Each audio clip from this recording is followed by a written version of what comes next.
A'udhu billahi minashaitani rajim. Bismillahirrahmanirrahim. Assalamu alaikum wa rahmatullahi wa barakatuh. Mpenzi mtazamaji wangu, ni matumaini yangu ubuheri wa afya. Muda na wakati kama huu umeamua na kupendelea kuichagua Islamic TV ili kuweza kupata mafunzo, elimu, ushauri na wa mambo mbalimbali katika maisha yako, hususan katika mambo ya kiafya na yale yasiokuwa ya kiafya. Na tunapozungumzia mambo ya kiafya tunakusudia magonjwa ya kibiolojia na yasiyokuwa ya kibiolojia. Mpenzi mtazamaji, kama ilivyo ada na desturi, tunapokutana hapa katika kipindi hiki cha kliniki nyumbani kwako, jambo kubwa tumekuwa tukizungumza magonjwa mbalimbali ya kibiolojia na yasiyokuwa kibiolojia, na huu ni mfululizo wa vipindi kadhaa ambavyo Mwenyezi Mungu akipenda tutaendelea kuvileta hapa ili kujaribu kutoa elimu kwa jamii inayotuzunguka kuhusiana na matatizo mbalimbali ambayo yamekuwa yakiwazunguka, ambayo matatizo hayo yamekuwa yakisababisha kuharibika kwa afya zao, kuharibika kwa uchumi, kuharibika kwa mahusiano kwa maana ya ndoa ama uchumba, na mengine kadha wa kadha, zikiwemo kazi, biashara na mambo mengine kadha wa kadha.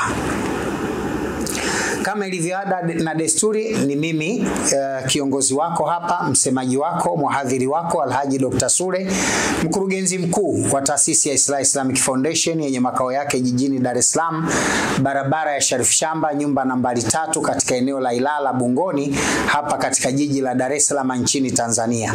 Na leo ningependa kukuletea faida kubwa muhimu kwa kutaja dalili mbalimbali zinazoweza kusababishwa au zinazoweza kukuthibitishia kwamba wewe una tatizo la jini mahaba katika mwili wako.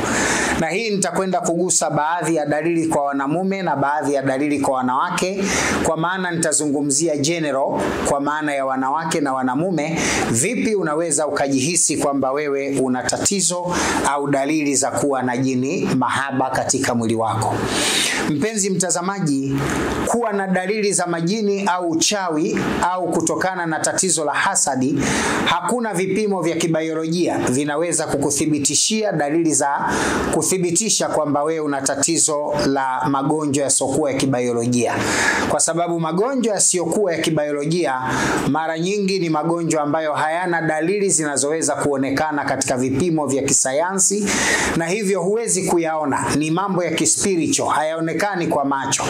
Kama ambavyo mwanadamu hawezi kuona kwa macho upepo, kama mwanadamu ambavyo hawezi kuona kwa macho akili, kama ambavyo mwanadamu hawezi kuona kwa macho roho, ndivyo hivyo Mwenyezi Mungu Subhanahu wa Ta'ala amejalia yako mambo ya kispiritual ambayo tunayaita magonjwa au matatizo ya kibiolojia hawezi kuyaona kwa macho, japo unaweza ukayatambua kwa athari zake. Matokeo ya haya ndio yanaweza kuthibitishia kwamba wewe una tatizo la matatizo ya magonjwa ya kibiolojia. Kwa mfano yasiokuwa ya kibiolojia, kwa mfano kuharibikiwa na kazi, biashara kutokuenda, kutokuingia katika ndoa, mahusiano kuwa na shida, kazi kuyumbayumba, mambo mengi unayosimama nayo kutokuwa na matokeo mazuri. Hizi ni baadhi ya dalili. Kwa leo tunakwenda kukutajia dalili 10 ambazo hizi zinaweza kukupa majibu kwamba basi mimi nitakuwa na dalili za magonjwa au na dalili za matatizo ya kuwa na jini mahaba katika mwili, na hii inaweza kuleta madhara makubwa katika maisha yako na kukuharibia mambo mengi yanayokuzunguka katika maisha yako. Mpenzi mtazamaji, kuna dalili za aina kuu mbili za kuthibitisha kwamba wewe umesubiwa na tatizo la majini katika mwili wako. Ziko aina mbili kuu za dalili ambazo zinaweza kujitokeza katika mwili wako, na hizi zikathibitisha kwamba wewe una tatizo la majini katika mwili wako, au una tatizo la uchawi katika mwili wako, au una tatizo la hasadi katika mwili wako. Dalili hizi, kundi la kwanza ni zile dalili zinazoitwa dalili za wazi. Dalili za kwanza ni zile zilizo katika kundi zinazotajwa au kuitwa kama dalili za wazi. Na kundi la pili ni zile dalili ambazo zinatajwa kuwa sio dalili za wazi. Lakini tofauti yake iliyopo baina ya dalili za wazi na zisizo za wazi. Dalili za wazi ni lazima si lazima zijitokeze. Dalili za wazi sio lazima zijitokeze. Lakini dalili zisizo za wazi ni lazima zijitokeze. Hapa ndipo unapoona tofauti ya magonjwa ya kibiolojia na magonjwa yasiyokuwa ya kibiolojia. Magonjwa yasiyokuwa ya kibiolojia, dalili za wazi si lazima kuonekana, lakini dalili zisizo za wazi ni lazima kuonekana. Sasa leo nitataja dalili 10. Nawe mtazamaji wangu upate muda wa kujitafakari na kujitathmini kwamba je, una tatizo linalosababishwa na athari za madhara ya matatizo yasiyokuwa ya kibiolojia? Yani wewe una matatizo yasiokuwa ya kibiolojia, umesibiwa na uchawi, umesibiwa na hasadi au una vifungo katika mwili wako. Dalili ya kwanza ni kuota unafanya mapenzi. Hii ni kwa wanawake na wanamume. Ukiona mara kwa mara unaota ndoto ya kuwa unafanya mapenzi, ama we ni mwanamke au mwanamme, hiyo ni dalili kwamba we una jini mahaba na atakufikisha pabaya. Hakikisha unachukua hatua mapema, kwa sababu hizo ndio katika dalili za wazi za kuthibitisha una jini mahaba. Dalili ya pili ni kuota mjamzito au una mimba. Dalili ya pili ni mwanamke kuota mjamzito au ana mimba. Yani mwanamke ataota ni mjamzito au ataota ana mimba. Na hii ni katika dalili za wazi, miongoni mwa dalili za hatari zinazothibitisha kwamba wewe una tatizo la jini mahaba. Dalili ya tatu ni kuota unanyonyesha. Dalili ya tatu ni kuota unanyonyesha. Ukijiona unaota unanyonyesha mtoto au umepakata mtoto, hiyo ni dalili kwamba wewe una jini mahaba, na huyu jini anakusudia kukupeleka mahali pabaya penye madhara makubwa katika maisha yako, kwa sababu yako matokeo yatajitokeza yenye athari zaidi kutokana na uwepo wa jini huyu katika mwili wako. Dalili ya 4 ni pamoja na kuota unajifungua. Dalili ya 4 ni pamoja na kuota unajifungua. Hii ni upande wa kina mama, yani mwanamke anaota amekuwa na mimba, anajifungua ima mtoto wa kiume au anajifungua mtoto wa kike. Kuota unajifungua ni katika dalili za kuthibitisha kwamba wewe una jini mahaba. Na wakati mwingine mwanamke anaweza kuota anajifungua hata kama hana ujauzito, lakini anaweza kujikuta anaota anajifungua. Hiyo ni katika dalili ya 4. Dalili ya 5 ni pamoja na kuota watu au wanyama wanafanya tendo la ndoa. Dalili ya 5 ni pamoja na kuota watu au wanyama wanafanya tendo la ndoa. Ukiona unaota ndoto unafanya tendo la ndoa wewe mwenyewe, au watu wamekaa wanafanya tendo la ndoa, au wanyama wanafanya tendo la ndoa, hiyo ni dalili kwamba wewe una tatizo la jini mahaba, anakudhuru na anakuletea madhara makubwa katika maisha yako. Hiyo sio katika dalili nzuri hata kidogo, hiyo ni katika dalili mbaya. Dalili ya 6 ni kuota unafunga ndoa. Dalili ya 6 ni kuota unafunga ndoa. Kuthibitisha pia kama wewe una jini mahaba, mara nyingi utakuwa unaota ndoto unafunga ndoa. Ima unafunga ndoa na binadamu katika watu unaowatambua, na hii ipo kwa mfano wa wale wanaota anafanya mapenzi. Kuota unafanya mapenzi au kuota unafunga ndoa inaweza kuja kwa sura ya mtu unayemtambua au kwa sura ya mtu usiyemtambua. Unaweza kuota unafunga ndoa na mtu unayemtambua au usiyemtambua. Unaweza kuota unafanya mapenzi, unajamiana na mwanamume kwa sura ya mtu unayemjua au usiyemjua. Hizo zote ni dalili kwamba wewe una tatizo la jini mahaba, anakusumbua. Kwa hivyo kuota unafunga ndoa ni katika dalili ya 6 ya kuthibitisha kwamba wewe unasumbuliwa na jini mahaba. Dalili ya 7 ni kuwa na ugomvi au magomvi yasiyoisha katika mahusiano. Ni kuwa na ugomvi au magomvi yasiyoisha katika mahusiano. Mkiwa wanandoa mnaweza kuwa na magomvi ya mara kwa mara ndani ya ndoa. Manake mwenzi anapokuwa mbali na mwenzi, yani wewe mwenzio kaenda kazini au wewe umetoka umeenda kazini, wallahi mapenzi yanakuwa matamu, message nzuri nzuri, kukumbukana sana, angalau kupigiana simu na kukumbukana. Lakini mmoja anaporejea na mnapokuwa karibu, huku mmoja wa jinsia ke na huku wa jinsia me, hapo ndipo yanapoanza matatizo, hapo ndipo yanapoanza magomvi, hapo ndipo mnapoanza kupishana, hapo ndipo mnapoanza kukorofishana. Mwisho wa siku mnakuwa hakuna amani, hamuelewani, magomvi yasio katika mahusiano yenu. Yani mara kwa mara mnakuwa watu wenye magomvi yasio katika. Mara kwa mara mnakuwa watu wa kukwazana bila ya sababu za msingi. Ukijiona katika mahusiano yako kunakuwa na magomvi yasiyoisha, hiyo ni dalili ya 7 ya kuthibitisha kwamba wewe una jini mahaba. Dalili ya 8 ni pamoja na kuchukiwa au kuachwa au kushindwa kufunga ndoa. Unapata ahadi za mapenzi, yani kama ni mume anapanga kuoa, anatafuta wachumba au anatafuta mchumba, lakini from nowhere zinatokea sababu za kutokumuoa huyo mwanamke. Yani unajikuta tu huoi, yani wewe kila siku unatangaza wachumba tu, kila kukicha unatangaza wachumba tu, lakini huoi.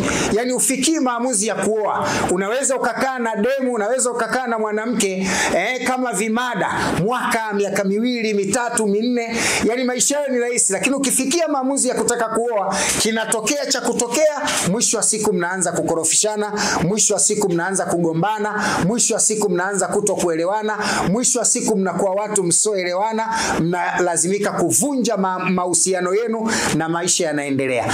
Ama kama mlikuwa katika ndoa, basi wewe unakuwa na, yani kama unataka kuolewa, basi wewe unakuwa na shida ya kutokutimia ile ahadi ya kuolewa. Yani mwanamume anakuja, analeta barua, anaweza kulipa hata mahali, lakini lile tendo la kuvunja goti kukuoa kama ni Muislamu au kuingia kanisani kufunga ndoa, unajikuta ndoa haiwezekani, unajikuta magomvi yanashtadi, mnachukiana, ndoa inaishia njiani, mipango ya ndoa inaishia njiani.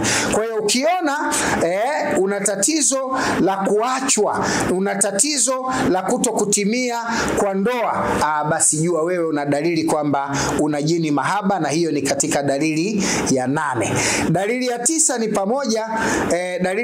ni pamoja na kila unalolifanya likawa haliendi. Dalili ya 9 ni huyu mtu mwenye jini mahaba, au mwanamume au mwanamke, mambo yake kuwa hayaendi. Yani akijaribu biashara inagoma, akiomba kazi haifanikiwi, akishiriki kwenye tukio la biashara na watu, mambo yanaharibika, anachofanya kwake hakitimii.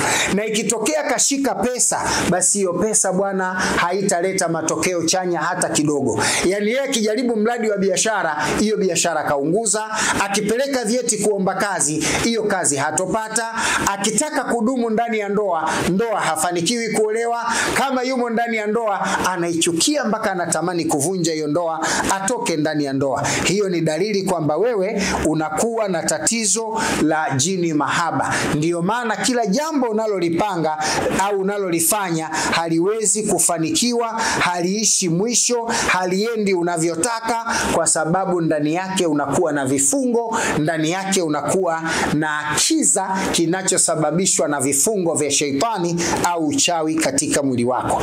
Dalili ya 10 na ya mwisho ambayo leo tungependa tuieleze, sio ndio ya mwisho kabisa, ziko nyingi na tutakuletea mada nyingi tofauti na tutataja dalili mbalimbali za wazi na zisizo za wazi, ili wewe upate kujitathmini na kujiangalia na kujipima kwamba je, ni miongoni mwa watu wenye tatizo la mashetani katika mwili na umeharibikiwa maisha yako, unahitaji msaada zaidi. Taasisi yetu iko tayari kukusaidia. Njoo hapa Sharif Shamba, Ilala Bungoni, barabara barabara namba 3. Mimi Alhaji Dr. Sule nashughulika sana na huduma za kutoa majini wachafu katika mwili na kukurejeshea furaha. Tuna dawa na tuna tiba ya uhakika ya kunyofoa jini, hata kama jini huyo alikaa mwilini mwako kwa miaka 30, 40, 50 au zaidi. Dalili ya 10 ambayo ni muhimu vile vile ni pamoja na mwenzi wako kuharibikiwa na maisha. Ili wewe kujigundua una jini mahaba, unaweza kuwa mwanamume au mwanamke, ukajikuta wewe ni chanzo cha kuharibu maisha ya mwenzio. Kwa mfano, ukiwa na jini mahaba na wewe ni mwanamke umeolewa, basi utajikuta kila unachokifanya na kukipanga kinaharibika. Kila unachokikusudia na kukifuatilia hicho kinaharibika. Ili mradi tu hicho kitu ni kitu kinachohusiana na maisha. Maana unapokuwa na tatizo la jini mahaba katika mwili, basi unaweza kusababisha hata mwenzi wako akaharibikiwa. Na ndio maana baadhi ya watu walikuwa wanafanya biashara vizuri kabla ya ndoa, ana miradi na uchumi mzuri kabla ya kuoa, lakini mara tu anapoingia katika ndoa anafirisika kila kitu. Anaweza kuwa mwanamume ndio anafirisika, au inaweza kuwa mwanamke aliyeolewa, uchumi wake na mipango yake ikaharibika, akajikuta hana anachomiliki hata kimoja. Vitu vyake vyote vikaharibika, maisha yake yote yakaharibika, kwa sababu ndani yake anasumbuliwa na jini mahaba. Kwa hiyo mwanamke au mwanamume anayesumbuliwa na jini mahaba pia ana possibility kubwa ya kuharibu mambo yanayohusiana na mwenzi wake. Yani mwenzi wako ukajikuta mambo yake yanaharibika kila kukicha, mipango yake inaharibika kila kukicha, na kila unachokipanga kizuri hakiwezi kwenda, kwa sababu wewe utakuwa umesibiwa na tatizo la jini mahaba katika mwili wako. Kwa hiyo ni moja kati ya dalili ya kuthibitisha kwamba wewe una jini mahaba. Na hizi ndio dalili 10 miongoni mwa nyingi kabisa zinazoweza kukuthibitishia kwamba wewe una tatizo la jini mahaba. Nini ushauri wangu kwako? Ikiwa wewe ni miongoni mwa wasumbuliwa na matatizo haya, usisite kutuona Islamic Dua Center.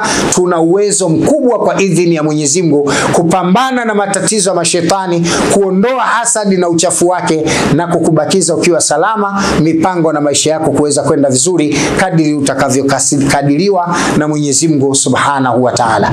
Mpenzi mtazamaji, kuisha kwa kipindi hiki ndio mwanzo wa kipindi kijacho. Niitumie fursa hii kukuomba kwa dhati ya moyo kabisa uhakikishe kwamba unashiriki katika vipindi vijavyo, ili kuyatambua mengi kutokana na matatizo ya majini mahaba. Unaweza kutupigia kwa namba 0710 400 au unaweza kutupigia 0710 au unaweza kutupigia 0710 Wabillahi tawfik, wassalamu alaikum wa rahmatullahi wa barakatuh. Je, una changamoto za matatizo ya kibiolojia na yale yasiyokuwa ya kibiolojia? Islamic Dua Center ndio suluhisho la matatizo yako. Wewe unaisumbuliwa na majini wachafu, vifungo, husda na nuksi, mikosi, kuharibika kwa ahadi, ndoto mbaya, kukosa hamu ya tendo, kuharibika kwa mimba, kukosa mvuto kimwili na kibiashara, kutodumu kwenye mahusiano, kuharibiwa kwa nyota na mengine mengi. Tupo jijini Dar es Salaam, Ilala Bungoni, mtaa wa Sharif Shamba, nyumba namba 3. Tupigie simu namba 0764 11 16 16 au 0752 51 77 51 na 0710 800 700. Nyote mnakaribishwa.